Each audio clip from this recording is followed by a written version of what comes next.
Support for Central Florida Public Media comes from the Michael J. Fox Foundation for Parkinson's Research, presenting Parkinson's IQ Plus You, Saturday, March 15th and open to the public. This event offers those living with Parkinson's and their loved ones a day of educational programming and connection with local community. Registration and more at michaeljfox.org/PDIQ Orlando. Under proposed legislation, Florida's undocumented students could be banned from most public universities. You're listening to The Wrap from Central Florida Public Media. I'm Brendan Byrne. A bill making its way through the Florida legislature would ban undocumented students from attending some public universities and colleges in the state. Hope Community Center board member Evelyn Rivera started her educational journey when she was still undocumented.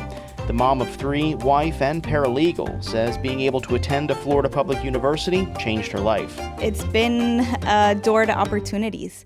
And I think the big thing back then was knowing that I was getting a degree. I was in a pathway to get an education. In February, the GOP-led state legislature agreed to do away with in-state tuition for undocumented students.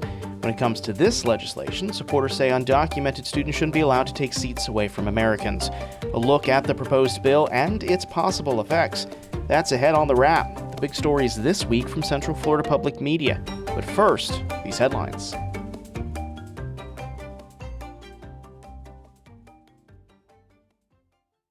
While saying Florida has been a leader on issues such as cracking down on illegal immigration, Governor Ron DeSantis on Tuesday helped launch the 2025 legislative session by calling for revamping the ballot initiative process, curbing property taxes, and revisiting gun laws. DeSantis largely struck to broad ideas rather than detailed plans during his annual State of the State address to a joint session of the legislature in the House chamber. We have great opportunities over the next 60 days. The people of Florida are watching. Let's work together to solidify our successes and address the challenges before us. DeSantis and other Republicans recently have floated the idea of eliminating or reducing local government property taxes. While the governor did not provide a detailed proposal Tuesday, he again expressed support for the issue. However, Democratic State Senator Chevron Jones criticized DeSantis' speech. The governor should read the temperature of the room, that he don't have that many fans as he used to have back in the day. The 60-day session will include myriad issues, including the House and Senate negotiating a budget that likely will exceed $115 billion. In the midst of facing 7 felony charges, suspended Orlando Commissioner Regina Hill has filed to get her seat back. Hill posted pictures on Facebook this week, filing official papers to enter the race to regain the District 5 City Commission seat. She'll face Shaniqua Shan Rose, who has been serving in the District 5 seat since a special election after Hill's arrest last year. Hill has pleaded not guilty on several charges, including elderly abuse and fraud. The legal investigation is still ongoing. Orlando issued a request for proposals this week to design and build the Pulse Memorial following a conceptual design approved last month. Central Florida Public Media's Kendall Ashbury has more. It's been nearly 9 years since one of the worst tragedies in Orlando's history, when 49 lives were taken and countless others were changed forever in a mass shooting at an LGBTQ+ nightclub south of downtown. The city of Orlando purchased the Pulse nightclub site in 2023 with a commitment to build a memorial honoring the victims and survivors, along with their families and loved ones. The deadline for bids for construction to design and build the memorial is May 29th of this year. The city expects to award the contract this summer, with plans to complete construction by 2027. The release of the conceptual design last month and now the bid request are important steps toward the long-awaited permanent memorial. For Central Florida Public Media, I'm Kendall Asbury. These stories and more on our website. Visit cfpublic.org. 911 dispatchers are trained to respond to a variety of emergencies, but what happens when a request comes in a language they don't understand? Normally, the caller is connected to a third-party service, but to combat language barriers in Seminole County, residents can now text 911 in a different language and have it translated to the dispatcher. A look at that story. It's on our website. Visit cfpublic.org.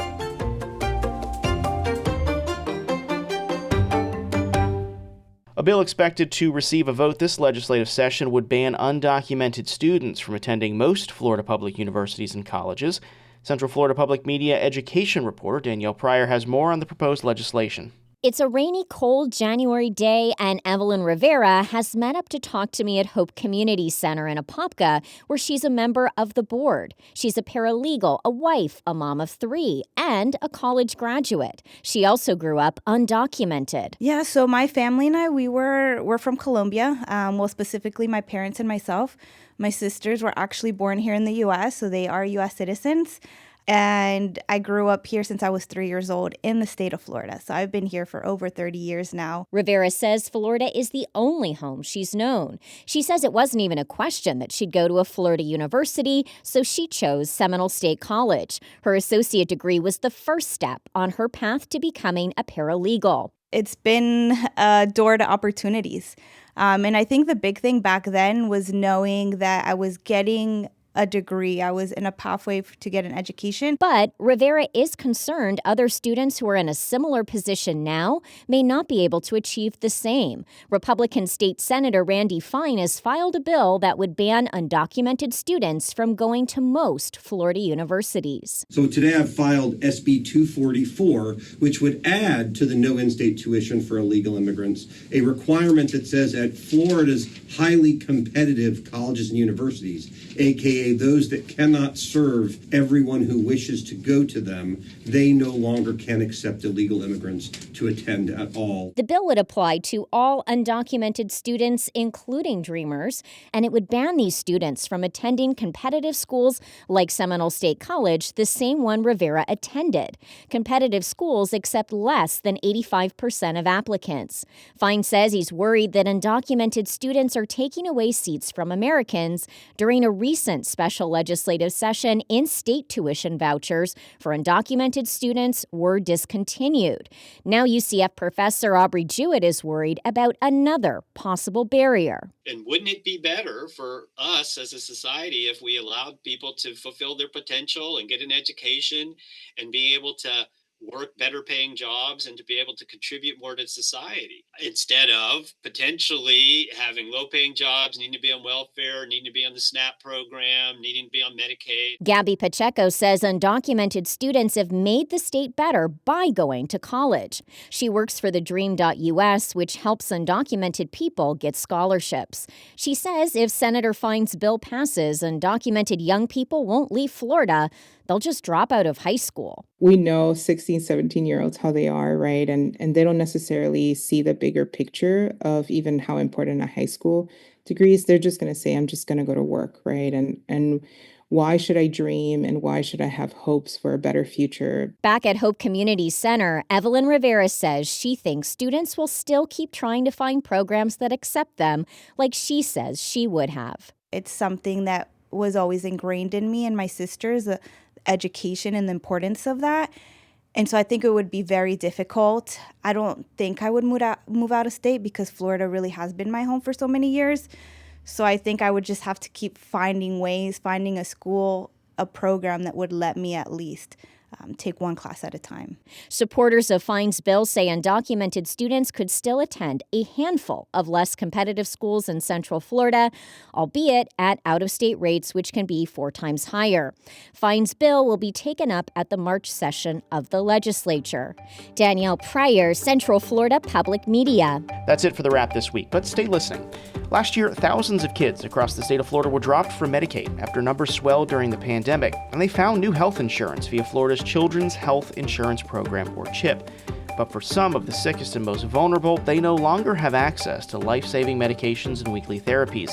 Central Florida Public Media health reporter Joe Mario Pedersen looks at who is affected and why in a 4-part series called Medically Unnecessary. Tune in next week on Central Florida Public Media. This podcast is produced by Central Florida Public Media with assistance from News Director LaToya Dennis and Digital Director Ryan Ellison. I'm Brendan Byrne. This is The Wrap.